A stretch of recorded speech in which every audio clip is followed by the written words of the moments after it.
মিলিত পাতাতেই রোগমুক্তি। হেডলাইনটা অবশ্যই সবাই দেখে নিয়েছেন।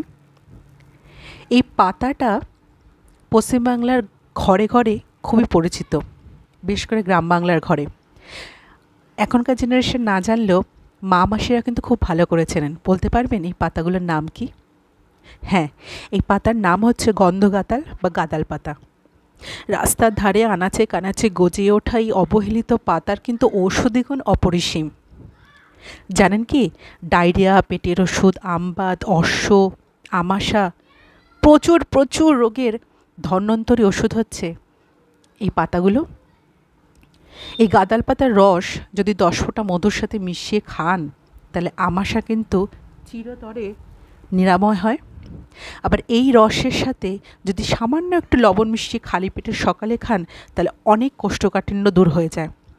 বিভিন্ন ইউরিনের সমস্যা, আবার কি দাঁতে ব্যথা হলেও যদি এই পাতার রস আপনারা অল্প করে খান, তাহলে ইনস্ট্যান্ট ব্যথা অনেক কমে যায়। গাদাল পাতা প্লাস তার মধ্যে যদি কয়েক কোয়া রসুন মিশিয়ে আপনারা রোজ খান, আমবাতেরও খুব তাড়াতাড়ি নিরাময় হয়। তাহলে বুঝতে পারলেন এই পাতার কত গুণাগুণ। আজকে এই পাতা বাজার থেকে আনা হয়েছে আমাদের বাড়িতে, আর এই পাতার বড়া খেতে কিন্তু আমাদের বাড়ির সবাই খুব ভালোবাসে। তাই আজকে এই গাদাল পাতার বড়ার রেসিপি আপনাদের দেখাবো। প্রথমেই দেখতে পাচ্ছেন যে এখানে মটর ডাল ভিজিয়ে রাখা হয়েছিল আধ ঘন্টা আগে, সেটাকে মিক্সার গ্রাইন্ডারে পেস্ট করে নেওয়া হয়েছে। স্মুথ একটা পেস্ট হয়নি, একটু দানা দানা থাকবে, তাই জল কম দিয়ে এটাকে পেস্ট করবেন। ওই মিক্সার গ্রাইন্ডারের মধ্যেই ওই পাতাগুলো দিয়ে অল্প একটু জল দিয়ে এটারও একটা লিকুইড ফর্ম তৈরি করে নেবেন। দেখতে পাচ্ছেন কালারটা কিন্তু খুব সুন্দর এসছে। তাই মটর ডাল বাটা আর এই রইল গাদাল পাতার বাটা। এবার এই মটর ডালটাকে অল্প অল্প করে গাদাল পাতার মধ্যে দিয়ে হালকাভাবে একটা স্মুথ পেস্ট তৈরি করে নিতে হবে। আর এর মধ্যে অল্প যাবে নুন, মানে লবণ, আর এর মধ্যে যাবে অল্প একটু আদা বাটা, আর এর মধ্যে আপনাদের অনুযায়ী ঝাল যেরকম পছন্দ করেন একটু লঙ্কা বাটা, যেটা আমি দিতে মানে দেখাতে ভুলে গেছি, কিন্তু আমি মুখে বলে দিলাম।